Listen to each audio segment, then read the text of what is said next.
we're very similar. She has more privileges for things over me because I'm a person of color. Yeah, but what though?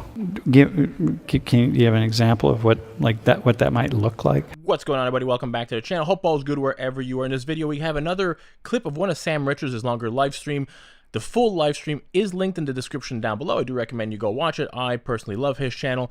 We're just going to focus on a small 9-minute clip here. Let's get into it. And I'm asking you this it's one of these things that we throw out we just throw it around like white privilege, right? We throw these terms and concepts out. So how do you know it exists? So the lighter it is, so you see like really light, that means the non-Hispanic white population is less than 25% in these counties. These are all counties, okay? So when it's really light, like here, because these are all Mexicans all along the border, okay? But here, the really dark, so up here in Maine and so on, Maine's a really white state, or northern Michigan, really, really white.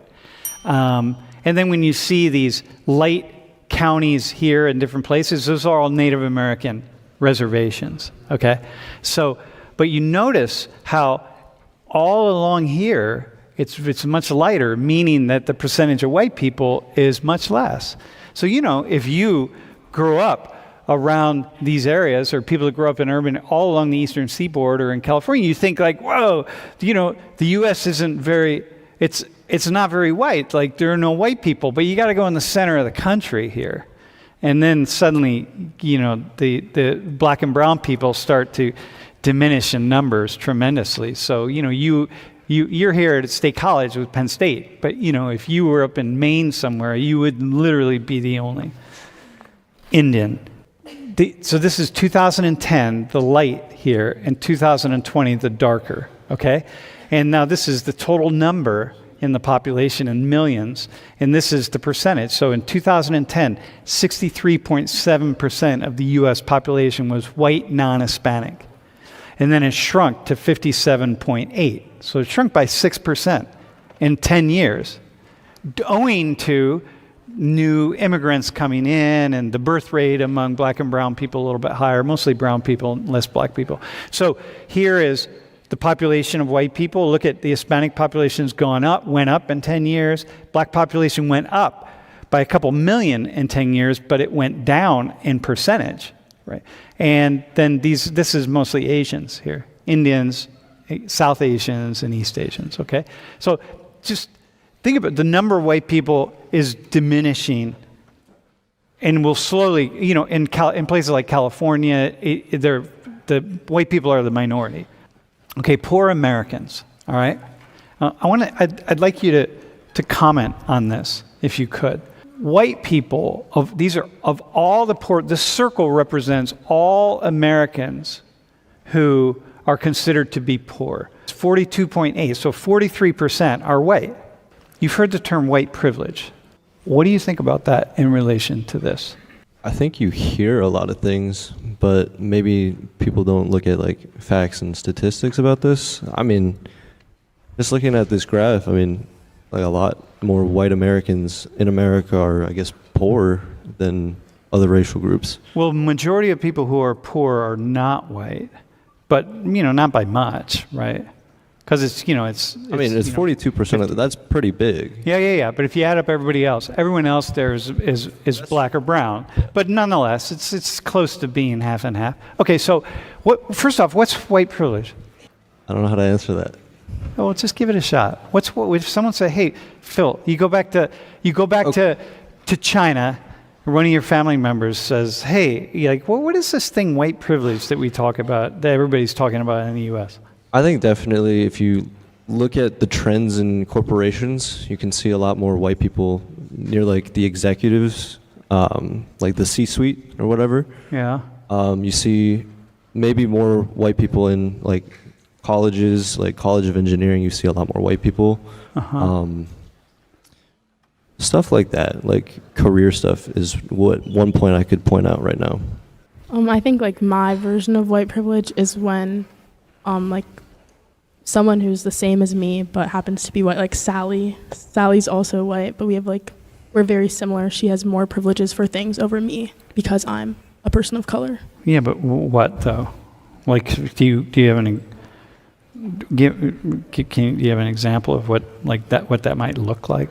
It could be in like the job market or academically or just like, I don't know, like I feel like there's certain things that people of color are taught at home that make us, or like that we're taught that like we're different from other, like from white people sometimes. Yeah, okay, but is that privilege or is that? Well, I think it's like they have privileges that everyone should get. How do you know that white privilege exists?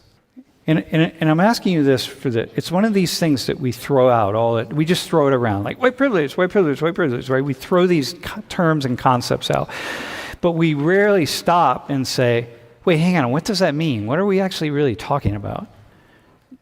Right? And so you get where I'm going here, because this is not a trap, and it's like, and hey, by the way, if you're watching, it's like, she's not going to have an answer to this question. Okay? How old are you? 19. Hang on. Can you zoom in on my face? Make sure I'm on the stream. Okay, go ahead, slow. Right here. I'm really white. I'm white. I'm white out. I got to try it. Okay, listen, man. Lena is 19 years old. Okay, I'm asking her a really difficult question in front of a room full of people, and she's not going to be able to answer this question. But I'm going to ask her to try. Okay, so it's cool. All right, and you're not smarter than her. Okay, keep that in mind. So how do you know it exists? Like things that we've seen in history so far have shown us that white privilege is real. Yeah, definitely in terms of history. I mean, there's no question that it's real. I mean, and there's generational privilege, and this is like the miracle of compound interest, right? You know, when you gather more of the wealth and then you invest that wealth, it doesn't take a rocket scientist to look at how the United States was set up. It's like with the Brits in India before you kicked them out, that the people who were able to collect more of that wealth for themselves are going to invest it, and they're going to be wealthier. So of course white people have more wealth, and so I'm like, oh my God, right? Okay, so history. Have you ever stopped to question whether white privilege is really an operation? Not really. Okay, that's cool. That's a fair answer. I mean, we're going to talk about it because that's part of what this class is, because it is an operation for sure. But, one of the things is it's really important to see the places in which it's an operation. I like that he stopped in the middle of the live stream and said, I don't think you're smarter than this young girl just because she doesn't know the answer, which is true. We forget sometimes when we watch this that they're adults, but they're still students. They're still learning. And I quite like Sam Richards' lectures, but at the same time, they're being indoctrinated by other teachers in these universities 100%. The victim mentality is real. Kids finish high school today and they can't even count properly, but they do know their victimology and their victim hierarchy in society, which is completely wrong, but they think they know it. So I'm glad he does do that, because when you watch the live streams, you can see people kind of attack him. It's like watching the Whatever podcast. If you've ever watched that one, you have a bunch of 18 or 19-year-old, not so bright girls that do corn for a living, like OnlyFans stuff. And you have another guy there like Charlie Kirk or someone else. I've only watched the Charlie Kirk episodes. But you would expect them to not be able to debate or stand up mentally to Charlie Kirk. You would hope that somebody in their 30s or 40s would know more than these young girls, which is the big appeal of the show. But at the same time, you would not want to see a 40-year-old man get owned by a 19-year-old porn person. So when black people like her say this is victim mentality. That's all it is. Like historically, yes, of course, 100% there was white privilege. You can't debate that. And male privilege. But after, let's say, blacks and women and everybody got the same rights, that's all you can do is give people equality of opportunity. Now, when everybody got the same rights, were white people ahead of the game? 100%. 100%. They had accumulated way more wealth. But you look at it today, not all white people are rich. 6 of the 10 poorest counties in the country are predominantly white people. You look at the Appalachians, quote unquote trailer park white people. All you have to do in America today is work freaking hard, don't end up in jail, finish high school, focus on your education. I don't necessarily mean go to university, but educate yourself, work hard. Preferably if you come from a home with 2 parents at home, you will be ahead of the game. You will be able to succeed. That's what privilege is today in 2024, is coming from a family with 2-parent household that instilled good morals and ethics into you. It's hard to get ahead. It doesn't matter what race you are. Now, going back to saying that white people were, say, in the 1960s, ahead of everybody else, 100%. And today, there's more white people in America than there is any other race, so they have most of the wealth. But at the same time, all you have to do, again, is work hard to get ahead. And let's say you were studying from the 1960s where white people are ahead. But what do you think is going on? Do you think white people are just not working hard? Of course they're working hard, and of course they're busting their ass. So they stay ahead in the wealth game because they were ahead. But in 2024, you can't penalize a white student, for example, with stuff like affirmative action and these critical race theory nonsenses because he didn't have anything to do with it. You don't fix injustices in the past by creating injustices today. So all they're doing is that they're penalizing somebody who looks like people that did a bad thing in the past to give some sort of privilege or advancement to people that look like victims of the past. That's all it is. America is not a racist country. Was it at one point? Absolutely, but it's not today. There's no way that Asians came in as the poorest class in the country and now are the richest class in the country just a few decades later if it's a racist country. And our institutions are not racist. They are not there to advance white people. If anything, if you look at any institution today, it's almost the opposite. They have stuff like affirmative action and everybody's got a DEI sector of their company to try to advance minorities. And if you say like black people are 13% of the population, you looked at the CEO boards across America, you would say that there's a lot more than 13% of black people on them. They're doing good. Black people are overrepresented versus being 13% of the population. You look at commercials, there's a black person in every commercial, sometimes more than white people. So you can't tell me that the system is racist, especially since we had a black president for 8 years, the highest position in the country, and there are no laws out there that are there to advance white people or that favor white people. In fact, the opposite is true when you look at stuff like affirmative action. It disfavors white people in favor of minorities. There are no laws, not one in America, that favor white people over anybody else. You will not find one.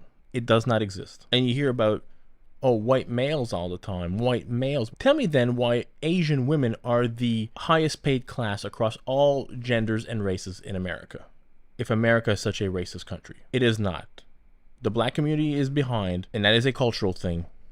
And that is the American black community. Black people that come in from countries like Nigeria or Ghana or even a lot of the Caribbean countries like Jamaica, they thrive, they do well. But they also have a few things that a lot of the black people, American-born black people, don't have, and that is a 2-family home. It's going to affect white people even more in the future because the statistics on 2-parent households are dropping. More and more white kids are being raised by a single mom or a single dad. Mostly, obviously, a single mom. So that's what a lot of this stuff is.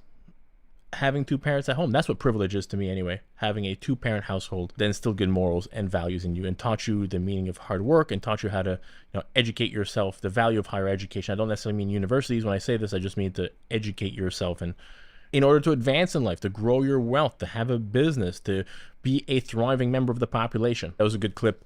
Hope you all enjoyed the video. If you did, smash that thumbs up button. Consider subscribing to the channel. Help it grow. I'll catch you all in the next video. Peace out, everybody.